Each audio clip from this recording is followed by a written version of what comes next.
gentlemen, wherever you are.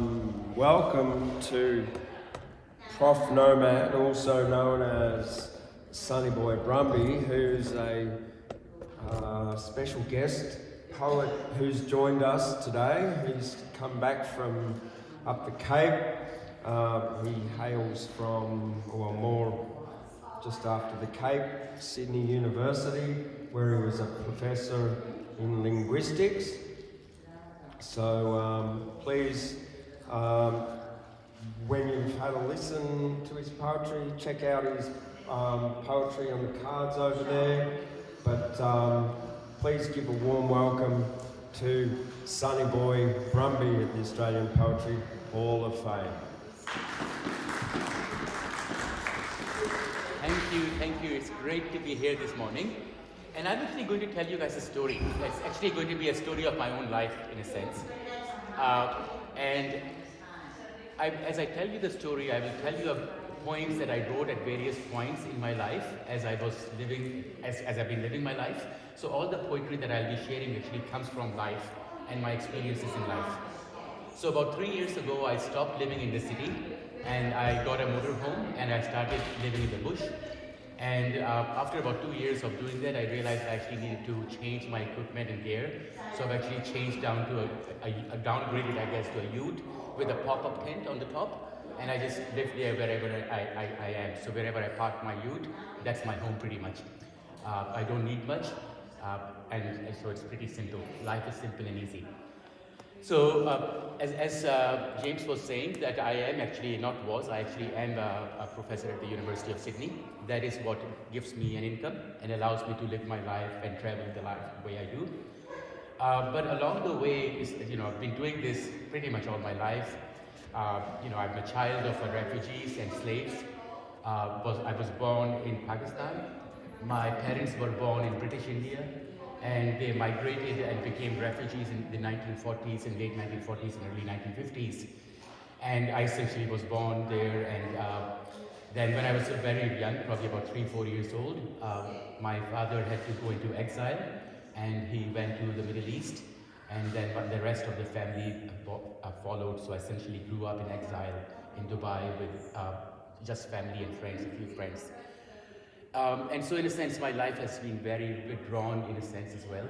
And in a sense, that's also been a strength because it's given me a sense of perspective in relation to looking at things and being able to look at things in a slightly different way than most of the other people do who are naturalized into a particular form of living. So for me, it's been shifts in the way I've lived, and that has reflected in my own personal growth and my own journey of developing understandings of how things are and how things around the world can actually be improved and made better. So about 3-4 years ago, I came to this realization that my life had become one of a poster boy. I was traveling 6 continents every year. I lived a life on the air more than anywhere else. I was flying here and there, giving lectures and workshops at this university, this campus in this country or that country, always away, and always really, really busy. And then I realized that it's not just me, but there's so many of us doing all this work, and yet the world that we are living in is not necessarily getting better. Right? So why is it that if we're investing all this time, all these resources, and things are not getting better, then there's something fundamentally flawed that we need to fix before we can proceed. So that's essentially why I withdrew in the bush. And I wrote this poem called Poster Boy. It says, "Stop, Ahmed, stop. What are you doing? What have you become? Remember your roots. Remember your people. Remember your goals. Yes, some applaud you as a success. They consider you a model, someone they look up to, and sometimes want to become. They're fooled by illusions and doubt upon a poster boy. A poster celebrating what a colonial subject can become when they play white man's games in a white man's world. a technicolored advertisement empowering hegemonic discourse. Stop, Ahmed, stop. Reflect, rethink, redirect. Remember your people. Remember your goals. Success doesn't come until your people succeed. So with this realization, I realized that I really had to change everything I was doing and redirect the work I was doing. So in my past life, as an academic, I did a lot of academic writing. I published number of books and things like that. I did, edited journals and academic shit, all of that kind of things. And then I realized how many people actually read it. How many people will actually read an academic book? Right? Only people will read it are other students or people stuck in the profession like I was. So I started writing more and more poetry and short stories and doing more photography and things. And I also started observing and realizing what has happened to people around the country and around the world. So for example, in my own case, my ancestors come from a land where we did not name languages. We didn't have names for languages because we didn't need them. Why would we need a category called language? Because everybody could understand everybody. Because they lived there together in the same geographical space for millennia, who knows how many years. So they knew all those languages. Everybody spoke 5, 6, 7 languages. Even today, people in my part of the world, they still speak 3 or 4 languages. It's common. So what happened then with the European colonization, our languages and our ways of speaking and doing things which were geographically based, which means our language had all the various terms for the different herbs and the different shrubs and the different fruit and the different animals and the different creatures and the different kind of rocks and soil that was found in the geographical range that they lived in. That was the language. The language was geographical. It was actually the science of the land. It gave us the information about the land and creatures that lived in it. Right, so by replacing that language, we lost that connection to the land. We lost our understanding to be in the environment we existed. We now live in an environment where we don't recognize or know the names of the flowers and trees that grow within 20-kilometer radius of us. And yet we know the names of animals and trees that grow in South America and Africa and North America and wherever else. Right? That's odd. How come we don't know things about ourselves and we know about everything else? So I wrote these few lines, just a few lines here. You take away my wealth, you take little, for wealth comes and goes regardless. You take away my land, you take something, for where shall I grow wheat and rice? You take away my language, you take everything. For how will I learn to know of your villainy? So that's what's happened to the indigenous nations around the world. Their languages have been taken away. They're lost because they no longer know what's on the land. In context of Australia, my own family from up north, when they were captured, the last of the free family was captured in 1947. This is the same year that at the other part of the world, in my other family in Pakistan and India, they were given independence. The same year, 1947, the same English gave independence in one part of the world and captured people in another part of the world. You see the contradiction, the paradox? These are the paradoxes that we've been living in. And to in a sense, to my understanding of the work that I've been doing and living around the things, I've realized what we need to do is we need to decolonize ourselves. We need to decolonize ourselves individually, and we need to decolonize the way that we create knowledge. Because the way that we create knowledge creates everything else. Now, I'll tell you a few myths that we have before I read the next poem. And the next poem actually, it's not a poem, it's just a few lines. I'll read that first. It says, through indigenous education, young people develop independence and skills needed in community.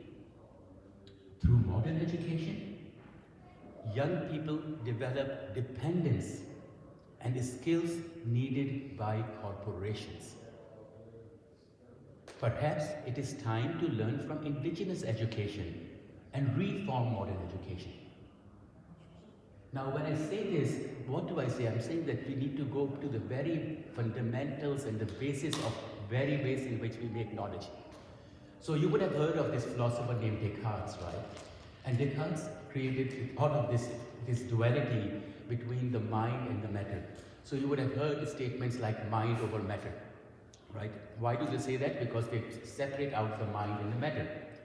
Now the whole university and the knowledge structure that we live in is based on this duality, the mind and the matter. The matter is studied in disciplines like physics, chemistry, biology, medicine, engineering, and all those stuff. And then mind is studied in psychology, philosophy, linguistics, sociology, anthropology, social work, religious studies, cultural studies. I can keep the list keeping going on. Notice though that the division is based on this mind and matter duality. Now let me ask you this question. Can you provide me any evidence of the mind and matter duality? Does it even exist? Where does it exist? Can you give me any evidence of its existence? Right now my toes are cold. My toes are cold, not my head. And my toes are what want to get warm, not my head or my fingers. There is no duality. That's the idea, the indigenous idea that the body is the temple. There is no duality between the mind and the body, it is the same. Now that is indigenous wisdom which does not break up the humans. Now once you break up a human between the mind and the body, you can get a person through the mind, you can get their body to do things. Right? That's what we all do. We are controlled through our minds to do things. And a number of times we are doing things that our body actually doesn't want to do. Or our mind doesn't want to do. We don't want to do it, but we know we have to do it. Why? Because we need to be able to make a living. Because we need an income. Why do we need an income? Because we need to pay rent. We need to pay for food. That's why we need income. So we're doing this work and we're creating a duality between our mind and our body. What does that do? It creates internal conflicts within us.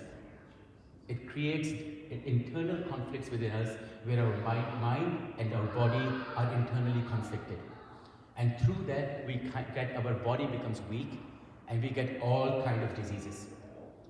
So notice again, the indigenous wisdom is not necessarily to treat everything, but to avoid all of that, to keep your own body as the temple. Now, as a linguist, I also observe a number of other things that I will share with you. For example, none of the languages in Australia, none of the indigenous languages of Australia, as it is true also for most indigenous languages around the world, did not have a counting system. Like 1, 2, 3, 4, 5, 6, 7, 8, 9, 10, 11, 12, right? We have it, right? They didn't have it. They would have numbers like 1, 2, some, many, few, that's it. Why?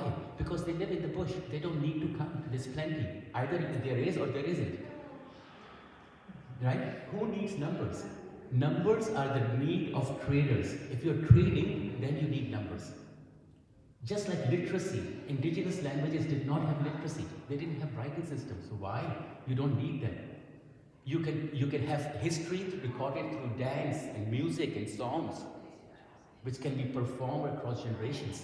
You don't need to write it down. They didn't have the written word. Why? Because it is not needed. Right? Now, let's just think about the consequences of some of these things, observations. For example, numbers.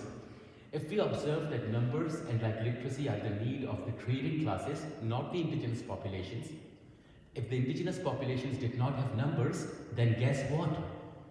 They did not have age. Age didn't exist. How can it exist if you don't have numbers? Right? Age as number is a construct of the trading classes because it regulates us to do work in certain numbers. You go to school at a certain age. You graduate at a certain age. You go to work at a certain age. You retire at a certain age. And then you die at a certain age. Everything is regulated through numbers. That doesn't exist. They don't exist. Right? What did the indigenous population do? Pretty much throughout the world, they had the same structure, same format. different sort of, details, but the main structure was the same. You were a child at around the puberty age, at the age of puberty, which is biological, not a number. You start getting trained, and once you go through the training process, you are initiated as an adult. And once you become an adult, you remain an adult all your life. That's it, no number. And of course, when you're born and you live in a world, you have a sense of what's been around and what's coming late. You do have that sense, but it doesn't need to be codified or enumerated through numbers. So once you take the numbers away, you don't age. Now, if you see my pictures 3 years ago, you will see I've changed a lot. Why? Because essentially I've started not just thinking in philosophy, but I've realized that philosophy is the performance of life. We are all philosophers, because if we are not philosophers, we cannot exist. We have to do things, we have to engage with things, we have to walk around and do things. We constantly philosophize. Philosophy is action that we perform. And therefore I realized, instead of writing all the books, I need to perform all of this. So I started performing and reintegrating my mind and body. I stopped using numbers other than as a tool. Of course, as a tool I use numbers. Like I use literacy as a tool. Like I use a car as a tool. But they're tools that I use. They are not reflective of who I think I am. I am not an age. My numbers are gone. Now once I lose age, I started getting young again. I've lost a lot of weight. I'm not taking any medicines. I'm not on a diet. It's all about reintegrating yourself and rethinking your own body and mind reintegration. Getting rid of numbers. No age. We are all adults, that's all. Now once we start doing it, we start changing quite a lot. Now, in my travels, I went up north, and the land found me, and I found land, and that's my home. In this way, I'm slowly going up north. I left Sydney a few weeks ago, about a month ago almost, and I'm slowly making my way up north. And once I get back to Cape York, I don't intend to leave again, really. So I'm just going one way up. So this area, which is known as Cape York, is also, I call it the land of the gold rivers, because rivers there have gold. I've seen it. It's beautiful. The water it's just a beautiful gold country. And the people of Gold River want nothing. They want nothing and need even less. If the greedy man could greed, notice it's the greedy man, and the greedy man today has no color. If the greedy man could greed, they just want to be left alone. And as the greedy men withdraw, let them remember this. The bush is never owned.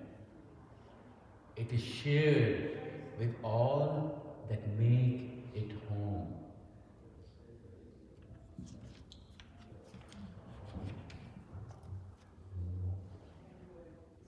Gold over Mount White.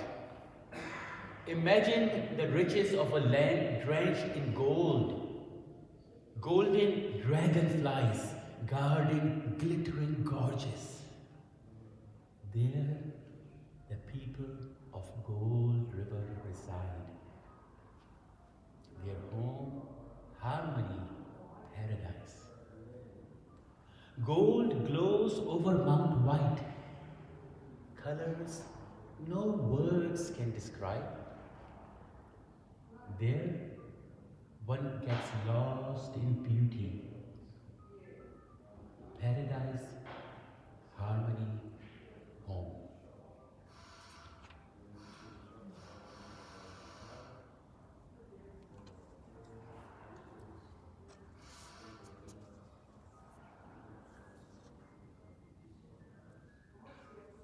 Trees are the most regenerative organisms that I've observed so far. Living in the bush, you get to see a lot of different kind of life forms. And I've realized there's nothing that can regenerate like a tree. I'm just super impressed by the beauty, not just the beauty of the trees, not just by how much they offer to us and to other life forms, but how much they can take care of themselves. Now, trees are very often misunderstood, again because the universities that create knowledge create a distinction between the animal world and the plant world. And they make it based on strange characteristics, which make no sense. And because of the way we create these studies and knowledge of plants, we say that plants, for example, don't have a nervous system, they can't think, they don't talk. I'll tell you, that's all bullshit. The difference between trees and humans is very interesting work. And before I tell you this, I will read you a prayer I wrote before I had my own funeral. So this is another part of my story. I recently held my own funeral about 3 weeks ago. And on the same day, I also created my own rebirth. So Ahmed Mahboob died in a sense, symbolically, and Sunny Boy Brumby was born. Sunny Boy because my mom from up north calls me Sunny Boy, and Brumby because I came to Australia as a workhorse, and I worked, but now I run with a spirit, free with the spirit of the Brumbies. So Sunny Boy Brumby. So this is the prayer I wrote. It's a prayer to Mother Earth. I am a child of the earth, kept clean with water. Water which protects me from being consumed by fire. Fire is my life. Fire is my energy. All loved by the same air. Breathe in. Breathe out. So why are trees so regenerative? How do they live? How are they different? They are different because everything that is alive that we can recognize as being alive is made of two substances, earth and water. Right? The fire is the life and air keeps us all alive. But it's the combination of earth and water that keeps us alive and makes us our matter. Now notice for us humans, we are all 70% water, right? What does that mean? If you're 70% water, it means a lot of things. It means we have fluidity, right? We have mobility. We can move around, right? We can walk. We can dance. Why? Because we have that flexibility that comes with the fluid, with the water. So do other animals. Contrast this with trees. Trees have more earth than water. Right? That's why they don't move as fast. They still move. But they move in a very different way. And they move really slowly. Not in human time. In tree time. Now, because we are more water, guess what? As a biological form, we are connected to the moon. Because the moon controls the tides and the flow of the water. That's why all indigenous cultures, regardless of where they were, they pretty much all had lunar calendars that they used. There were solar calendars, not that they don't exist, and they have existed. But lunar calendars are very common. Now why? And when you have lunar calendars, there are typically two types of lunar calendars. There's lunar calendars that start with a new moon, and there are lunar calendars that celebrate with the full moon. Why? That's really interesting. Because our eyes are not actually really good for darkness, right? But if you've got a full moon, then you can see quite a bit. So full moon is a celebration of bounty, of safety, of harvest, because you can go do things and you're relatively safe. Why is a new moon good? Because you're coming out of darkness, and the darkness was a threat. And now the new moon is out, it's time to celebrate because now it will get bright again. So notice how indigenous communities synchronized with the moon. Notice, for example, how the wolves howl to the moon, which is the releasing of the energy, right? Doing that, synchronizing with the moon. That's what indigenous communities used to do. Why do we today have solar calendars? Again, solar calendars function really well for the trading classes because the traders need to travel. If you don't know when the monsoons are going to be, you will be trapped and you might be killed. So you need solar calendars in order to predict the weather. That's why we need the solar calendar. It's not for the living of the biological life. So in a sense, it is something I have started doing. I use two different sorts of calendars now. I use the solar calendar to perform certain duties and jobs and things where I need to be able to do certain things. But for my own personal life, I synchronize myself with the moon. Because the moon allows me to have a cycle. Why? Because I also know, which you also probably know, that the human cells regenerate themselves pretty much every 28 days. Every 28 days, the body regenerates, just like the trees do. Now, trees are also amazing because I keep looking at trees everywhere. There's a picture here, you can have a look later on. It's a tree that fell down probably decades ago. But guess what? Even though it had fallen down, it's growing again. And it's actually even bigger and stronger than it was before. So I wrote this line, torn out of the earth, considered dead, I refused to give in. Trees make beautiful metaphors.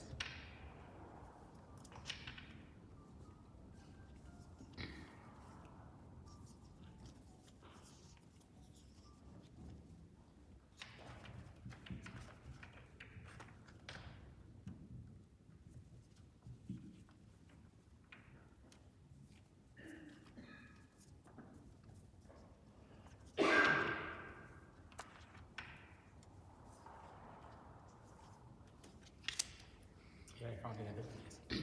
This is another one that I wanted to show you. You can have a look later. It's a picture of a tree where you can see the trunk was burnt. So it's only half a trunk there. But the tree is strong and beautiful. This tree is standing on half a leg. It's not fallen, nor dead. Nurtured well, she will find ways to stay strong and give life. Here's another one, another little tree which fell down, and then there are three stems coming up again. So one tree fell down and three trees are being born. Let us find hope in this metaphor. Us humans together are a tree. And a tree, although fallen, can regenerate and stand tall again. So trees give me a lot of hope, because they tell us how things can go, how things can improve, and how things can be done better.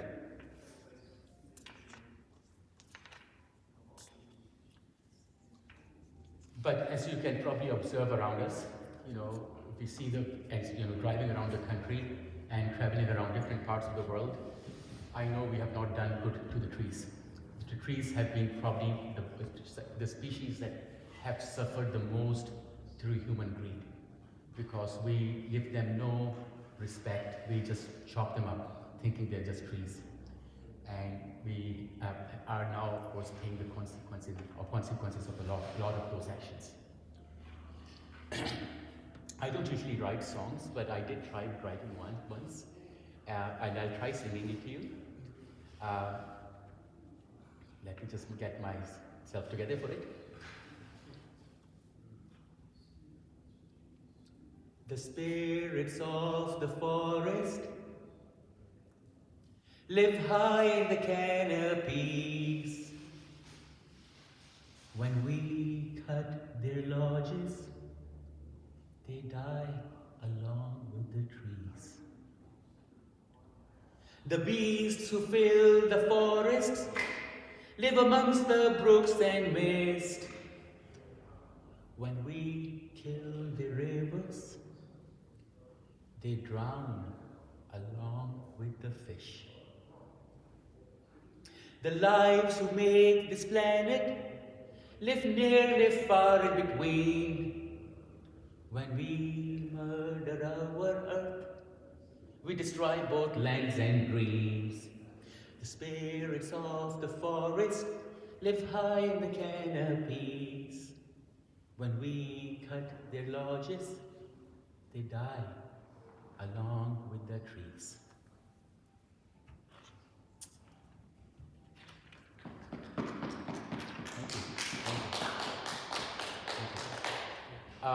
in a lot of my work before as well as currently, especially as Prof Nomad, one of my voices and one of my identities and one of my beings, I have been observing how what I observe as Ahmed and what I observe as Sunny Boy, put it together in relation to the academic knowledge I have and to try to make sense of where things are going wrong.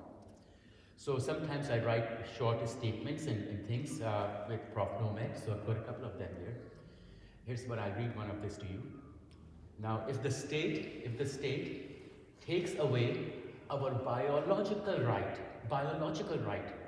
to live on Earth and to live on and eat from Mother Earth, right? If the state takes away our biological right to live on and eat from Mother Earth, then the state needs to compensate us for taking away or restricting these biological rights.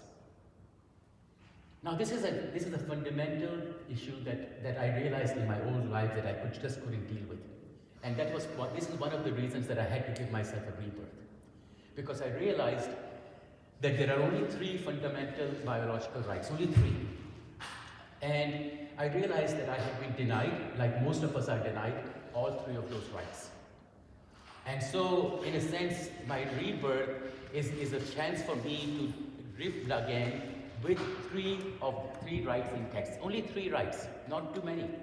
And notice they are biological rights. So they are for everything that's around. Born of this earth, I share rights with my brothers and sisters who crawl, swim, fly, stand, or whatever. Right to live on land. Right to live on land. On earth or water, it doesn't matter, right? If you're born, you have a right to live on it. Right to nourishment. Doesn't matter what that nourishment is. You have a right to the nourishment. And 3, right to receive your integrity. I have a right, everything has a right to receive your integrity. In the bush, yes, some animals are eaten, others are eaten, right? And in terms, they can be eaten.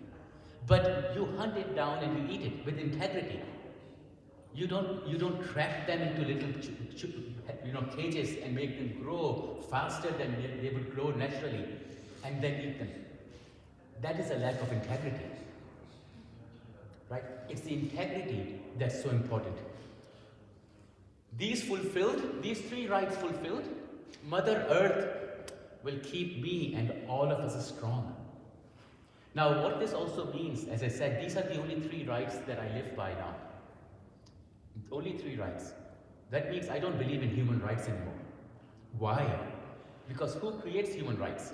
Humans create human rights for humans. Right? Imagine, democracy is probably one of the worst forms of government. Why? Because it's humans voting for humans, getting a government of the humans, and taking advantage of everything else. So in my new life, as Sunny Boy Brumby, I refuse to accept anything that is anthropocentric. Anthropo means human, human-centric. Any thinking, any philosophy, any way of doing things which are focused on humans only or are designed for advantaging humans only, I reject because I'm a Brumby. I can't accept that.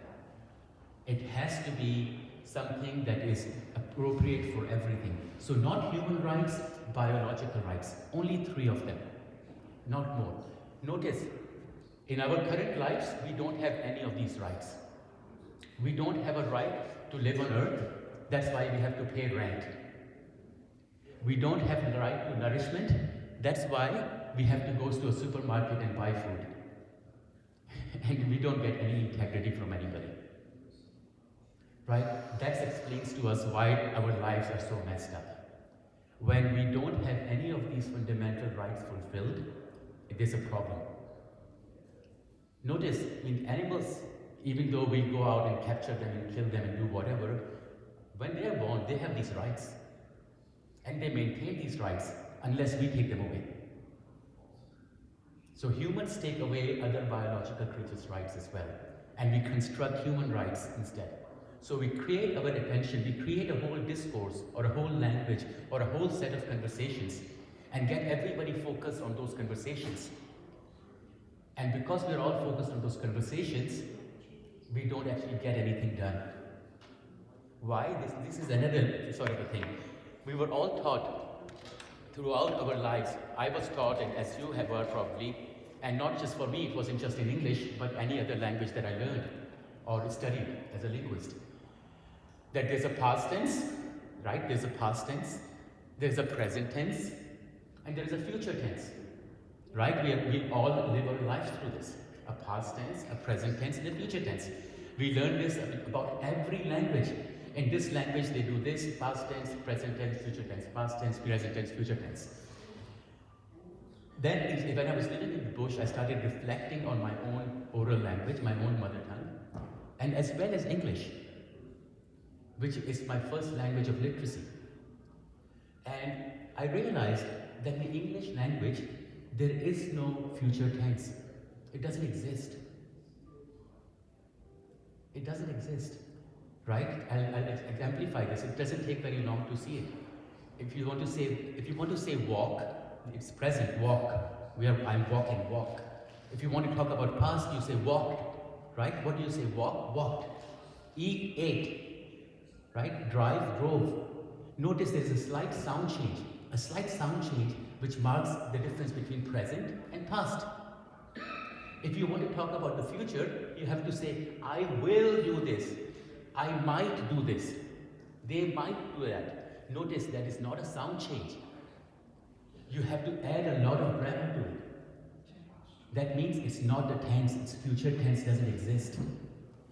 Again, it's a fundamental thing that is taught to us in schools that is incorrect. Then once I started realizing that, I realized, what's going on? Why do we create these things? And then I realized, once you create a past tense, you can create histories. And all the histories that we ever read are histories of violence. Why? Because when you read histories of violence, it justifies your own violence. And it condones other people's violence because you think it's a historical process. But notice, past doesn't really exist because we cannot act in it. Why do we create future? Because notice, everything is marketed to us. We are sold vacations, we are sold this, we are sold that, everything is sold into the future. So we create these tenses, and through these tenses we create a past that creates conflicts, and we create a future that sells things and markets things. And in doing both of these things, guess what happens? The present becomes non-existent, because we are always lost. We don't exist in the present, we are either in the past or we are in the future. Or in today's world, we are connected to the internet and we are somewhere else. Right? As soon as you get onto the device, you lose the presence, you become non-present. Now, in my own work now, in my own thinking as Sunny Boy, I only know of two tenses, either present or non-present. What's the difference? In the present, I can take action, I can do things, I can perform things. And in the non-present, I can do nothing. So it depends on where you want to be. I like to be in the present, which means I need to be able to take action.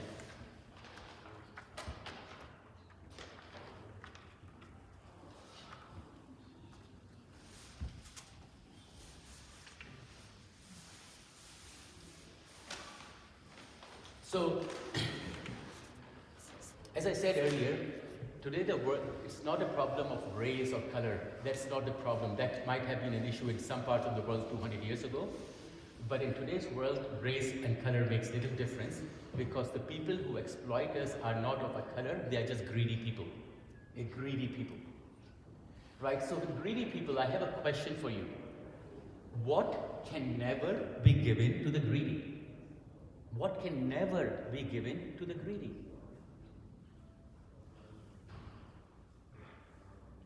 I'll give you the answer in a minute. Let me read this. Born into a world of greed, one learns to want early. Taught through words written in books, one builds beliefs without observance, fed on food sourced from oppression. One confuses suffering with life. Forced into labor and forced by law, one loses dignity again and again. Broken by a system built on symbols, one clings to any hope one can. Once all is lost, one finally realizes enough cannot be given to the greedy. Enough cannot be given to the greedy. And guess what? If enough cannot be given to the greedy, don't give the greedy anything at all. Simple answer. So over a time, I've sort of created a new birth for myself, and I've been really advantaged to, in a sense, to be birthed into the community instead of being adopted, because being as birthed into the community means I'm born as a child, and as a child I have to learn everything new. I don't know anything. I have to know everything new. I have to learn about everything. So I'm just going to read a few of these last poems that I've written as Sunny Boy Brumby, and I will leave you with those. Let me read the first one I wrote here as Sunny Boy Brumby. It's called Tears and Smiles. Sun brings tears. Sun brings tears. Moon brings tears. Death brings tears. Birth brings tears. I cry, and tears free me. Dingoes make me smile. Peahens make me smile. Singing makes me smile. Dancing makes me smile. I laugh, and smiles make me strong. So observe what I'm trying to do is look at the basics of how a child actually grows and experiences life. From essentially being able to communicate through crying and tears and laughing and joy, with simple expressions of emotions and tears, they learn the complex world that we live in through observation of the parents and caregivers. This is another contradiction we create all the time. When we teach children through books and we don't observe the practices, then we create contradictions. We teach children to behave in a certain way, and then the care providers are breaking the same rules themselves. Guess what? As the children grow up, they don't listen to the words. They follow what they observed. And you get these contradictions. So to get rid of the contradictions, essentially as a care provider, as an educationist, as a trainer, we have to practice. We have to be able to practice what we are teaching. If we can't practice it, we don't have the ability, we should never be trusted to teach. So to understand that, learning to live again, being born again, is helping me create another set of perspectives. So when do I cry? Tears come when I cry. When do tears come? Tears come when I cry. Tears come when I laugh. Tears come when I yawn. Tears tell me how I am. Right, notice, tears only come through these three things. These are the three emotions. When we cry, we laugh, and we yawn, tears are produced. Tears are a biological reality. They come with water, and they cleanse us, right? Notice they have a biological function. All other things that we have feelings, all the other feelings like anger, frustration, all those things are feelings. They're not emotions. Often we get confused between the two. We need to differentiate between emotions and feelings. Emotions can show us tears. Feelings are different. And feelings are socially constructed. They are not biological. This is really interesting, not just by looking at the biological relationship and the non-biological, but also looking at the grammar of my own mother tongue, of Boli, where we have a grammatical difference between feelings and emotions. so we don't get confused. So it's important to keep those two separate.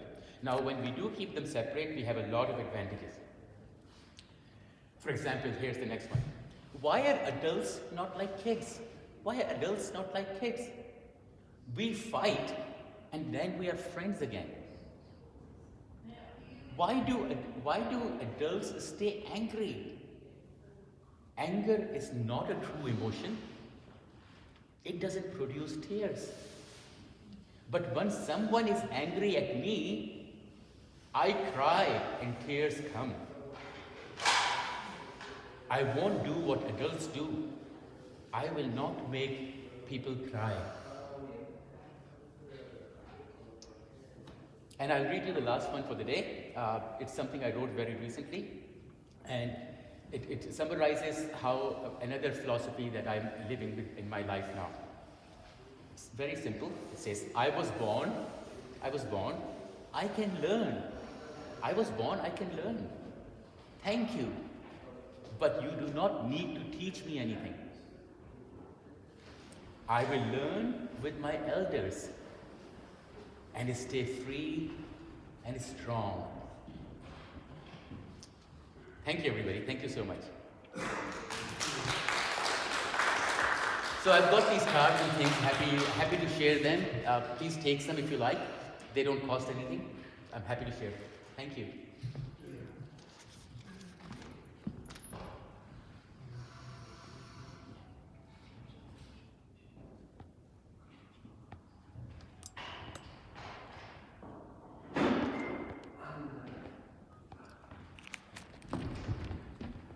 And thank you very much, Sonny Boy, for your words. I'm sorry I couldn't listen to it all because I was so busy running around. Thank you.